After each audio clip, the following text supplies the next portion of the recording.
Uh, Guys, good morning. First of all, thank you very much for attending this wonderful sessions of Substation Saturdays of ours. And I'm very happy to inform you that this is the 11th Substation Saturdays session. And there are many exciting sessions were already happened, and we are going to have more wonderful sessions ahead. Uh, Once again, I will inform you, or pleased to inform you, that every first and third Saturday we are conducting Substation Saturdays, which are more of various topics on electrical field, or knowledge wise, like electrical knowledge sort of things. We are choosing the topics, and we are our experts are delivering. And apart from the Substation Saturdays, we also conducting user training. This is normally happens on every first Friday, every month, first Friday. So this is mainly our users who are using our instruments, or who are using our services or solutions. Those we are giving more user training, user defined training, like hands-on training, how to use our instruments. Those topics are normally covered on Fridays, every first Friday in the month. So this is what we are giving. So today our topic is PMU, phasor measurement unit. So I'll directly go to the presentation, and we will have this particular presentation for another 45 minutes. And you can ask any question during this presentation. You can use the chat box where you can pose your questions. I'll try to answer it if it is very related to the ongoing topic, or I'll give at the end of the session, I'll try to answer those questions. Thank you very much for attending. I will start my presentation.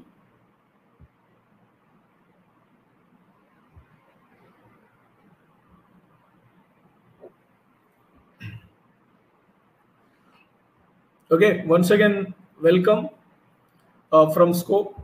So today's topic is wide area network, or PMU, phasor measurement unit. So when you see that Indian power system, this is the glance of Indian power system, how it looks. So all these, you can see that left side, all these different networks like 800 kV, 400 kV, even 220 kV. These all are the different networks we are running from one point of place to another point. So these all are the, you can see that the clumsiness and the very complicated network we are establishing. And due to, because every day power demand is increasing, and government of India, or different state utilities, or power purchasers, or even the private players needs to establish the new generation capacities, and adding these capacity into the existing network. So it is becoming so complicated day by day. When we look at that particular network, Indian power network 10 years back and now, it is too complicated. So these all are the, every complication in the network gives you the new challenges, and every new challenges, or every problematic challenges, have the different solutions we need to find out to maintain the network with the healthy condition. And also we need to avoid a maximum, we need to maintain the minimum interruptions in the network. So that's what the every day the new technology is popping up. People are adopting the technology to reduce the network disturbances, as well as increase the customer satisfaction. Ultimately, the power quality requires more power quality. The consumers normally expect the quality of the power and uninterrupted power. This is what we are trying to do that. So with that, challenges what we have I have explained in the last slide, like vast transmission expansion is and its operation. This is the one of the biggest challenge today's network, and integration of large scale intermittent and variable renewable energies also into the grid. That is very important, where if you want to connect the renewable energy to the existing grid system, you require a lot of when you are connecting, there are a lot of challenges like the system disturbances, frequency disturbances, lot of power swings happens due to this renewable uncertainty in that. Like if you connect the wind generation into the network, so wind generation is not very specific, or is time to time it changes. A lot of changes, disturbance happens in the wind generation that is directly having the impact on the existing network. So, and if you see the solar and other things nowadays, more filtering is happening before connecting to the network, but still we have a lot of challenges when you are connecting this renewable energy to the system. Few years back, there was no phase angle measurements. Only thing is that what we were doing, how we are protecting the system is we are protecting at the substation level only. So we are deploying the protection in relays. We are putting the automation system in the substation level, and that particular protection is only looking at the substation and the few meters of few kilometers of the network.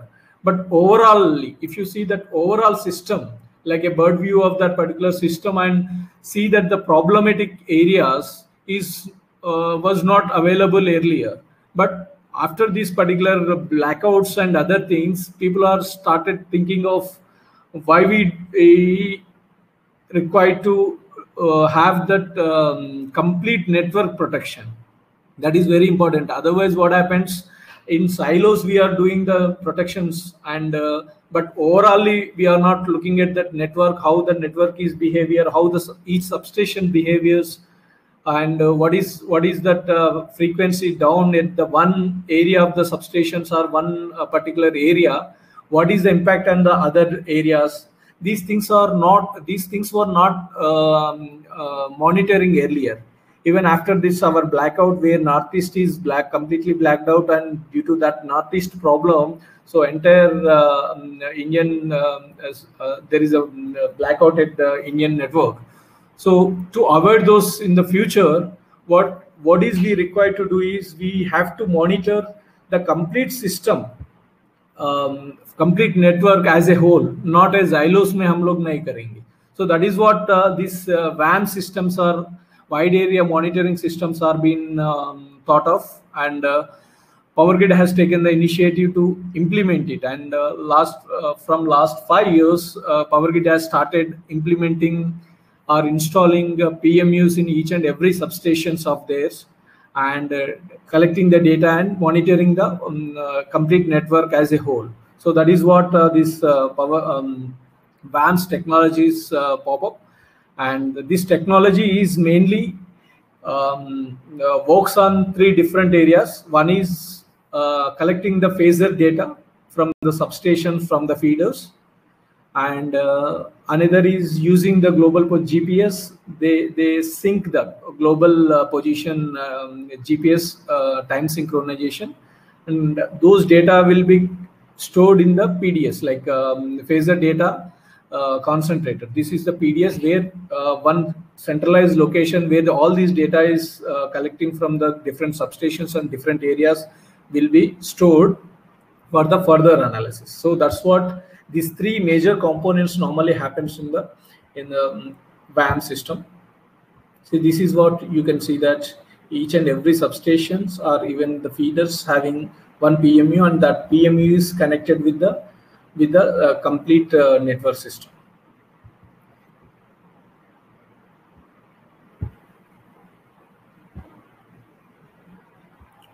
Okay, so in WAMs, as I told you earlier, that there are 3 main components. One is the PMU, that is the major component where PMU normally collects the data from the substation and give it to the control center or centralized system. So this PMU normally collects the data of voltage, current, and with the phase angles and the frequency, and all other rate of change of frequency and samples. These all are normally the by default, whether this PMU is having the features. And phasor data concentrator is called PDC, is also a another system where this PDC will collect the data and store the data, and for the future reference, like you want to use that particular collected data for the analytical purpose or some other purpose, you can use it. So that is what these two components will be in the main important role plays in the WAM system.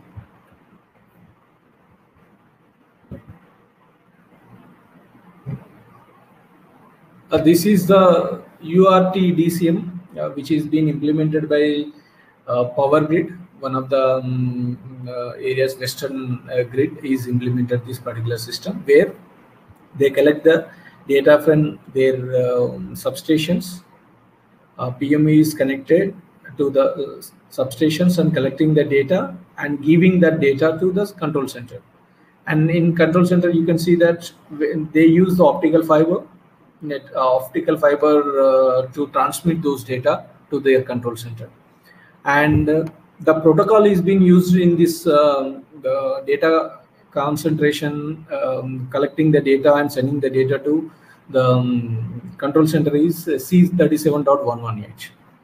So this is a different protocol used for the sending the data to the control center. Okay, this is what the brief introduction about what is WAMs and what is the use of PMU and PDC. So when it comes to actual phasor measurement, when it comes to the PMU, what happens? The PMU is normally works on the phasors data like voltage and current and frequency and the phase angle of voltage and current. So I will not go into that because everybody knows that what is the phasor data and the imaginary and real data communication. So I'm skipping this one. Second is the third one, which is WAMs. The part of WAMs is the global positioning, GPS. This is also everybody knows. So I'm just skipping this one also. So now when it comes to PMU, this is what PMU sends the data. Current, voltage, frequency, and rec of both. This rec of is like a rate of change of frequency, and some of the digital information like breaker status, isolator status, or any master trip relay status. Those things normally it's optional. So those data also, if you want, if your PMU is having the DO, so you can collect the data of digital data and send it to the PDC. And this is what the PDC.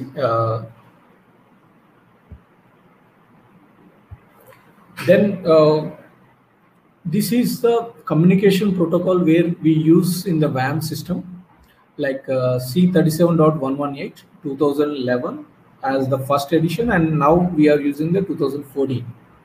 So this standard defines normally the performance standards of that particular data. Like when you're sending the data, how the message formatting will be, how the structures or frames will be. So those things are defined in these standards, and whoever sending the data to the PDC on C37.118 protocol, they have to follow these particular framings and structuring, similar structures, so that you can connect to the different PDCs, or you can even talk to different PMUs also with this the standard protocol. Okay, when we collected the data and PDC is available, what we can do online and offline applications. These are we have bifurcated. Before bifurcation, you must have some question that okay, earlier we are using the SCADA system. Why we require still the PDC and PMU system? Like earlier also, all RTUs normally collect the data and send it to the SCADA, and SCADA normally take the data from different substations and stores it. And we still use those SCADA data for the analytical purpose or communication purpose, or if any other disturbance recorders and other recorders we retrieve and we use for that particular more further analysis. So what these particular WAM systems are different from the SCADA system that you may be thinking of. But the system is that if you see that SCADA system and RTU system, these are not for the protection systems, not for the protection purpose. Like you collect the data to monitor, like SCADA normally monitor the substations, monitor the performance of the substations, and monitor the substations feeders, and collecting the data are mainly used for tripping the data or shutdowning particular substations. Those things are normally used for SCADA system. But SCADA never protect the system. SCADA is only for the monitoring and further analysis after that problem happens. But when it comes to the PMU and WAM system, this is much accurate and more faster than the SCADA. Like when you are sending the data to the SCADA center, it is a bit delay. It's not very real time. People say this real time, but there is some delay happens. Like you can go up to 100 to 1 second, 100 milliseconds to 1 second. That's the data of digital data, and analog data is normally you can select that, like every 5 minutes or 10 minutes you will get the data, refreshment data, or you can go up to the 1 second also. But more accurate and more very sample data is you are not going to collect the data in the SCADA system. But when it comes to WAM system, what happens? It's more like very near to the real time, and it's like decision making. If anything happens on the system, it will recognize it and it will take the decision to trip it. So those things also can be we can do it here.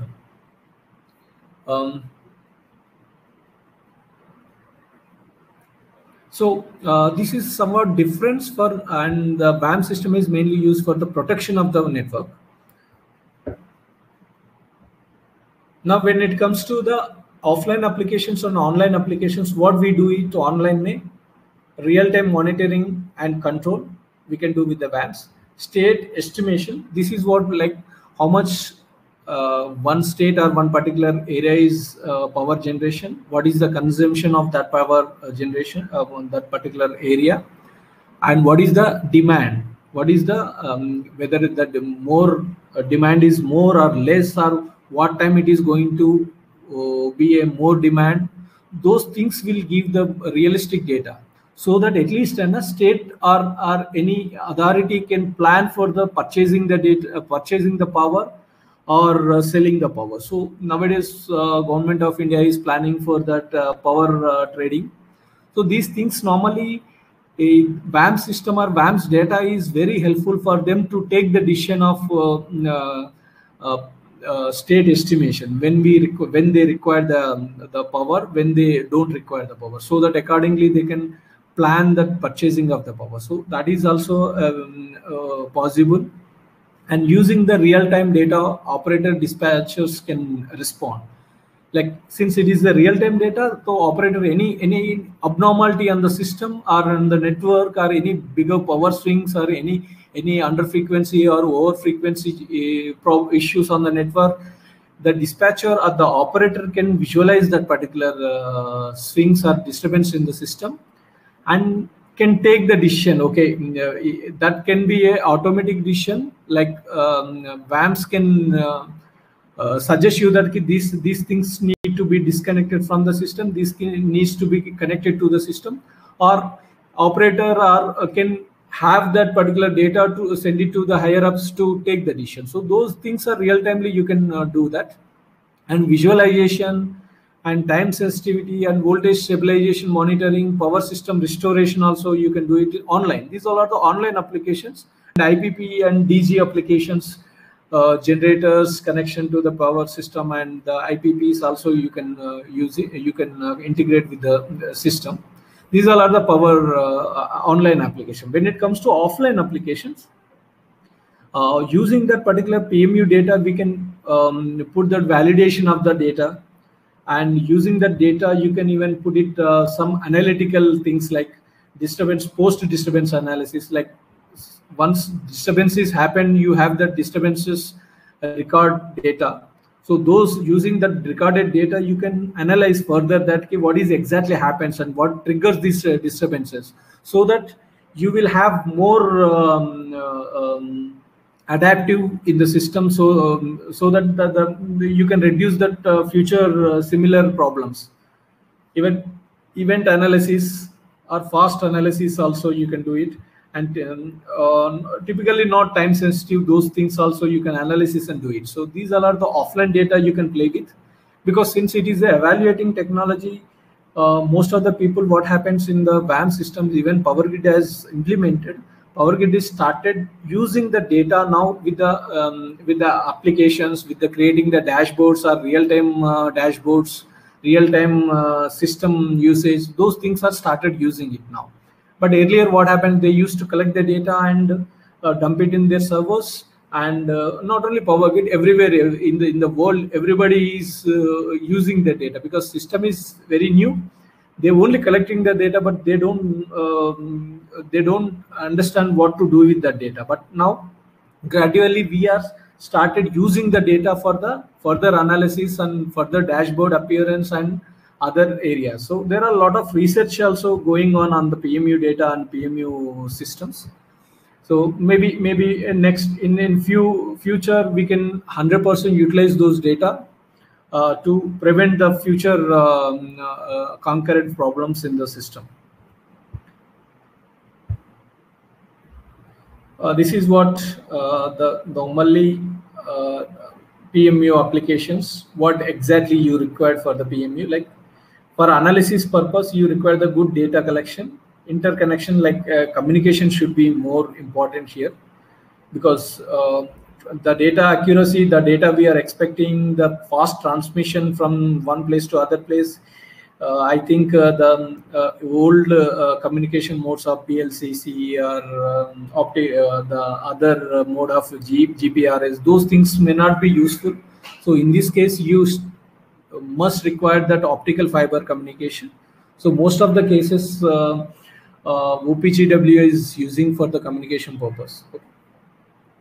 And communication is like interoperability, high-speed communication is required, and users are mainly the familiarity, like what they require to do with the data, and a good visualization interface and training is important. So when you want to successfully implement this WAM system in your system, these all are very important points where first user should know that what he should do with the data, and how effectively he can use the data of collected data. And second layer is the communication. So user should understand and implement that everywhere there should be an optical fiber requirement. Without optical fiber, installing the PMU and collecting the data is like installing a RTU and collecting the data to SCADA center. That's it. So you may not get that purpose solved when you are not using the proper communication mode. Then analysis. After that data collection, what you need to do, that user should clear a vision of that particular data, what he needs to do, because using that data, they can do a lot of wonders. But what exactly the problematic area of their system they should know that, and to solve those problems, users should use those data to predict it or implement the new system, or even rectifying those systems in for the future awareness. So those things are required to do that. So when you implement a PMU or WAM system, you should know all these things first, then only you can implement it. So there are different fields are using the different purpose these data. Like researchers nowadays, they use for the research purpose, like automatic alarm of RAS, remedial action risk scheme. So this is like using the data, they can configure, or they can put some algorithm where with the format or the trend of the data, they can initiate the alarms to the dispatcher, and even they take the internal software calculations so that software can directly act on the system and disconnect the problematic substations from the system. So those things also can be implemented. So this is mainly researcher purpose. These all are the areas they can work on, like out of step protection, like power swing, out of step, or generator side system, and short-term and long-term stability control. They can use it, these data, and facts feedback control. So whatever the data is collected, the feedback systems, how you can generate, like even in the generation system, what happened, there is a AVR, like automatic voltage controller regulator, where it will take the always use in the feedback system. It takes the data from the generator, and accordingly it will adjust that system so that the rotations and the other things will be properly in the feedback system. Like the researchers can use also this data to use the feedback system wherever there is a higher voltage or lower frequency. They can, with this feedback system, they can see that the over voltage, under voltage, or overburden network or underburden network, those things they can take the feedback and automatically disconnect the systems to make the stability in the system. When it comes to planner, these are like postpartum analysis. You can do it, data model validation, phasor network performance model, email notifications, and test new real-time application. These all are for the planners. For the reliability coordinators, like mostly the customers who are using this system, they can use this as a situational awareness dashboards, like, and real-time compliance monitoring, frequency instability detection and isolation. Those things also they can use with this. They can use this data and make those system implemented in their system. And operators, for operators, what exactly these mean for real-time performance monitoring, real-time alarms and alerts, event detection, disturbance locations also they can use it, and suggest preventive actions. If anything happens, they can even suggest for how we can prevent those problems. Interconnection state estimations and dynamic ratings. These all are the operator. For operator can use this data.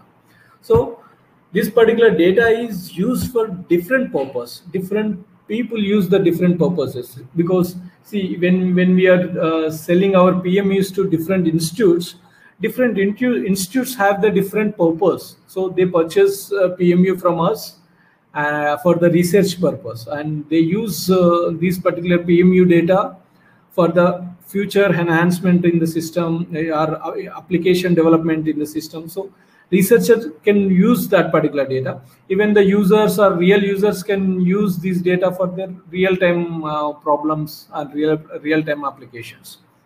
This is what overall general about the PMU and VAMs, how the VAMs works, how PMUs are important for the network stability.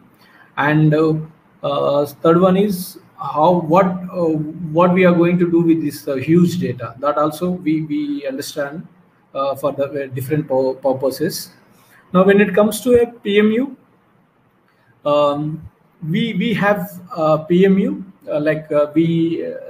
we are promoting in India with our partner company, which is Visimax company, which is in Canada. So we have a technical collaboration with this Visimax, and we are selling their products from last 10 years. And more than 1,000 products we have sold so far in India. Like mostly we are selling CSDs, control switching devices, and we are also selling the PMUs and other products. So I'll go through this PMU. What exactly Visimax PMU? What are the advantages and disadvantages in this PMU, and how good this PMU over the other available competitors in the industry. So let's go into this Visimax PMU. See, this PMU normally have 4 CT inputs or 4 PT inputs. You can see that. So one PMU monitor, one feeder. But there is an option of that. So nowadays, people are like, when it comes to 400 kV and 800 kV, every feeder have their dedicated PMU installed there. But when it comes to a 220 kV and the distribution segment, maybe due to the space constraints in their panel and other problems, nowadays demand is more that okay, I want a PMU which can support 2 feeders or 3 feeders or up to 4 feeders. So those also can be possible. You can just insert the CT or PT cards and DIDO cards so that it can able to monitor at a time 1 feed, 2 feeder, 3 feeder, more than 1 feeder you can use it. So, but basically requirement is ideal way is that 1 feeder, a dedicated 1 PMU is required. So this is what the back panel of our PMU. Like we have CT, we have PT, then we have these ports like optical fiber ports, LAN ports, or GPS synchronization ports, and some serial communication and DIDOs like digital inputs, digital outputs, or alarm inputs, and the power supply inputs. These are the main part of this particular PMU. When it comes to a PMU, what exactly Visimax PMU have the features? I'll skip and I'll put it these features. Like when it comes to our Visimax PMU, we support C37.118 2005 and 2011. Now we can also support 2014. That is the latest version we have on C37.118. And also support 61850, IEC 61850 also we can support.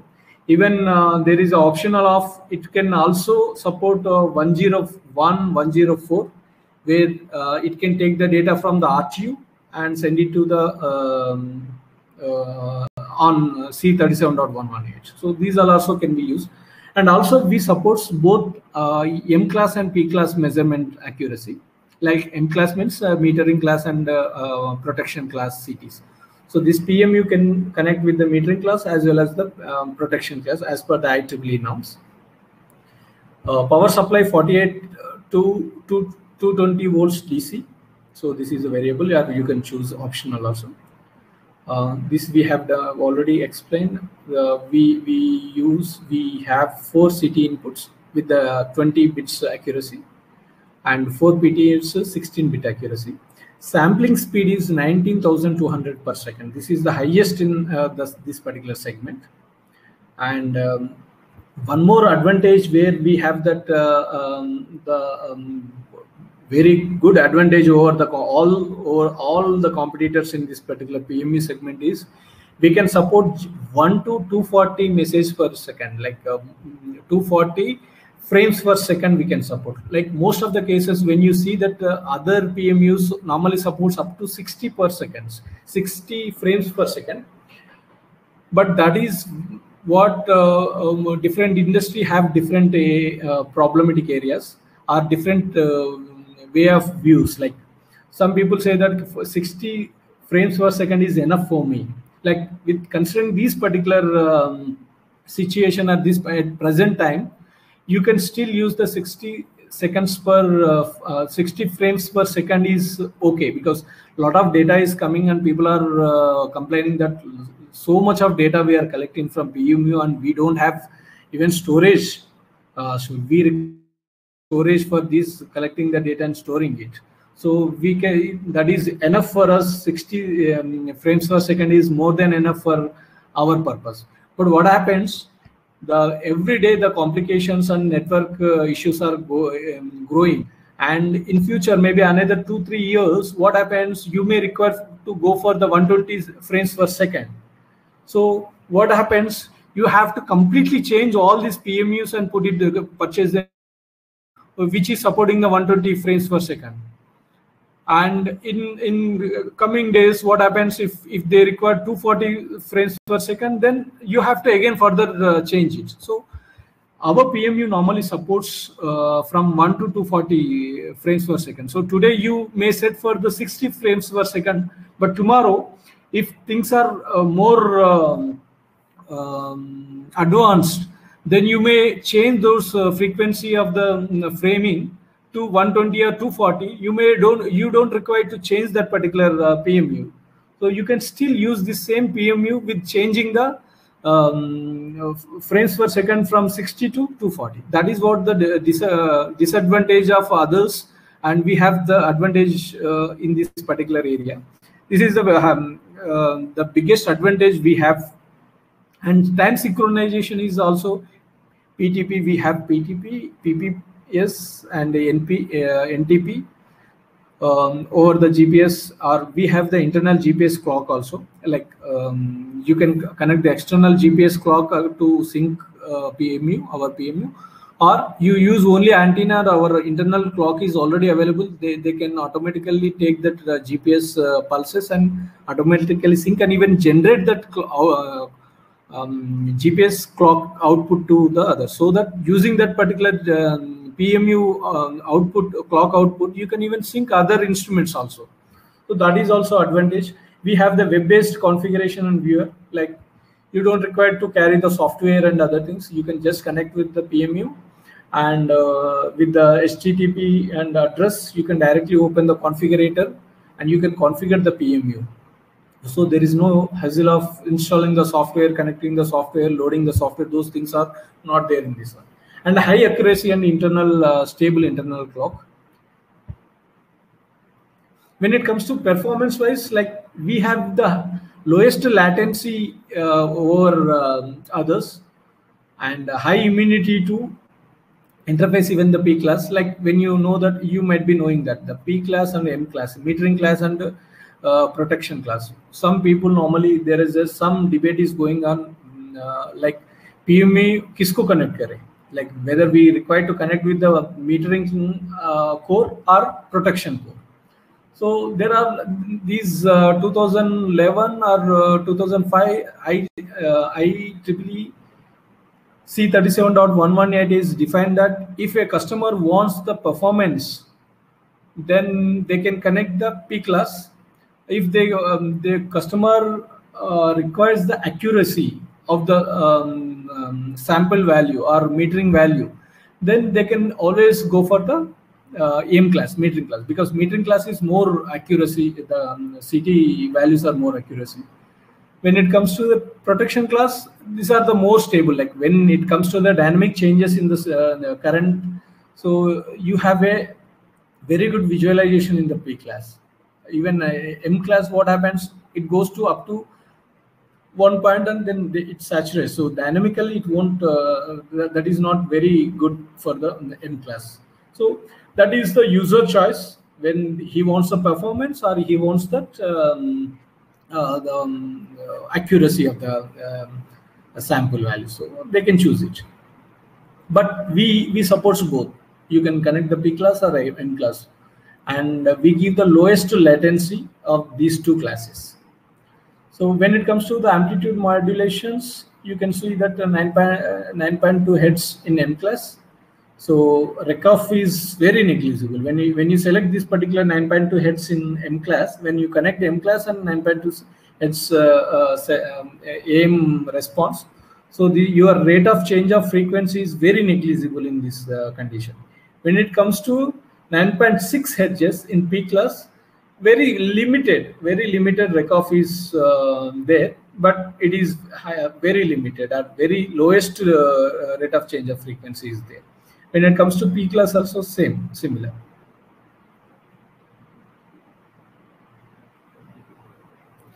Okay, these all are the behavior of M class and P class. So I'm not going in depth into these things because this may require to understand one more session. A complete session is required to understand completely about this RECOF, latency, and the time versus frequency, how this PMUs act with the frequency changes and other things. So just keep it in your mind, and whenever you get the chances, you just search it on the Google, or we may plan for another special session for this particular topic. So I'm skipping at present. Yeah, these all are the other areas, like most of the cases we already discussed. So benefits like performance, well stressed and distributed power systems, more reliable and exceptional reporting rate that allow implementation of fast, intelligent protection and control scheme, special protection schemes like frequency protection schemes and other protection schemes. If you want to implement, it will support. Our PMU will support it, and it is again immune to the harmonics. So any system harmonics and those harmonics will be nullified in the system, and it won't affect with the harmonics in the system. So that is one of the biggest advantage we have it. And we support this C37.118 client also. Client and server things also we can support it. When it comes to a VLAN, this is what the tunneling we have, IEC 61588 PTP LAN compliance interface. And we also support TCP, UDP, unicast and multicast. So you have the option, you can use the TCP protocol or UDP protocol when you are communicating with the PDC. So this is what we have. And you can see that these are the different PTP connections with the master clock, NTP service enhanced with the BNC and TTL connector. Or you can these all are the optional where fiber optic PPS connections. So when you are ordering, you can opt for these things. So we will provide with that particular options. Our PPS synchronization signal received through optical fiber, ST connector, and electrical fiber BNC connectors. So these all are both are available. Optional internal GPS clocks with a high precision PPS output. So if you opt for the internal clock, we will give the internal clock. So only you require to have antenna that will be connected with our internal GPS clock. This is what that PMU synchronizations happens. Like how for the synchronization, these are the options available in our system, our PMU. Okay, these are okay. This also we have already explained. I have explained that. You can see that the new one is total vector error. TVE is under 0.5% in steady state conditions. This is again a very minimal 0.5 accuracy we are providing, because most of the cases you can see that 1%, 1.5%, but this is what we are providing very minimal 0.5 class accuracy, and support up to 240 frames per second. This is one of the advantage. Even our clock precision also, you can see that 100 nanoseconds, less than 100 nanoseconds you can achieve with this internal clock. Okay. Okay, this is what the PMU, briefly about our PMU, Visimax PMU. When it comes to what we have installed various locations. When you can see that PowerGrid Kolhapur we have installed, like we have installed in Narendra line 1 and line 2 PMU, and this is what you can see that in the middle, like you can see there are relays and the ABB relay. In between there is a PMU. So it is 19-inch rack. If you go for the 19-inch rack frame, you can use it, or you can use even the frame mounted or flush mounted, or even the inbuilt mounted also available. So those things are available with us. Those different options, mounting options are also available with us. So now currently this PMU is installed in 2017 and still it's working good in the PowerGrid Narendra 400 kV substation. This is what the performance report from the PowerGrid. I think you can, whether it is visible or not, but if anybody requires, we can separately share this particular performance report. And we also installed a demo installation in the JETCO Ranassan substation, 220 kV substation, where we have installed a PMU is installed 150 MVA transformer. We have installed PMU in the relay panel. You can see here. And this is installed in 2018. Still it's working. Execution reports from JETCO.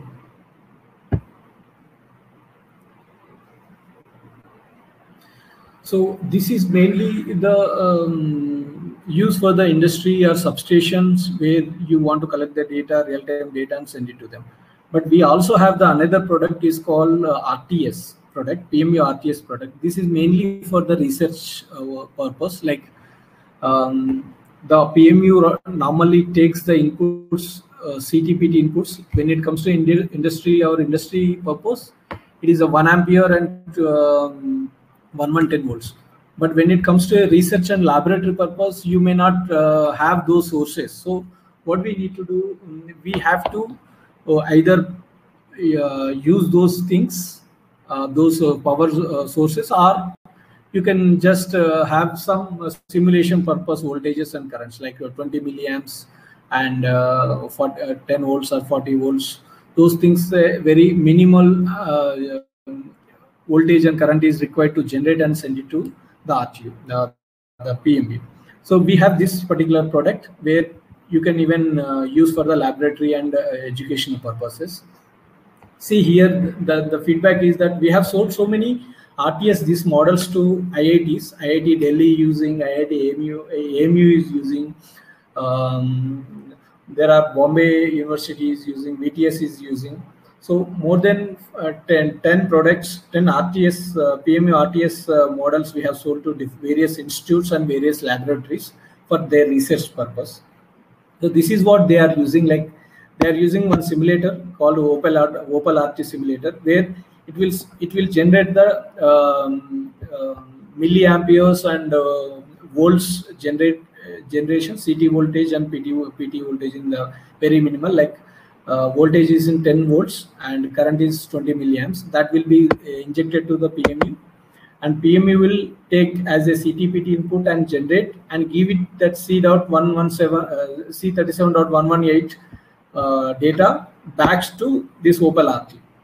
So this is like a complete feedback system where they can generate different dynamic conditions through this simulator and take those samples on C37.118 and give it to the PDC, and where PDC will be doing the analysis of those particular data with the different frequencies, different time framings, different areas. So this is mostly for the purpose of educational purpose or laboratory or research purpose. We have this particular model.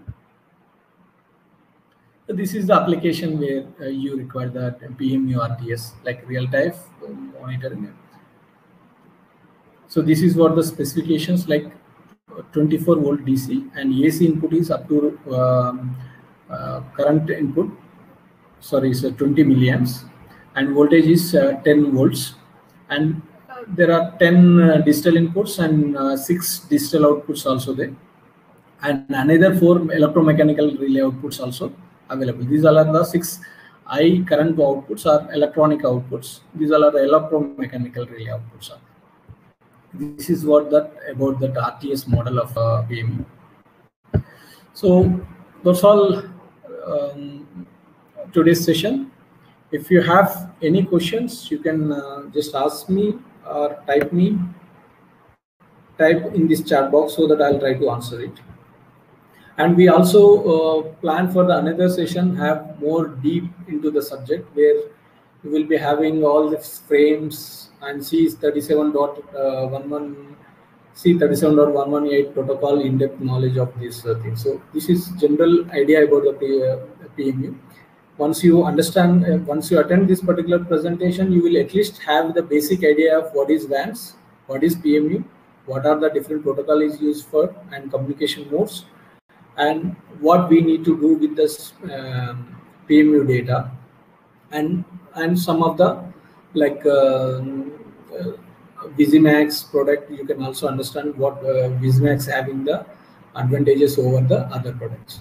And you can see that even IEEE, where you go to the PMU session of PMU page, where you get only 2 or 3 IEEE certification PMUs are available. One is Visimax. One of this approved PMU is Visimax. So you can even find it in IEEE website also, our PMU, where they give all the descriptions of our PMU and their type test and their interoperability test. All these details are given in that particular website, IEEE website.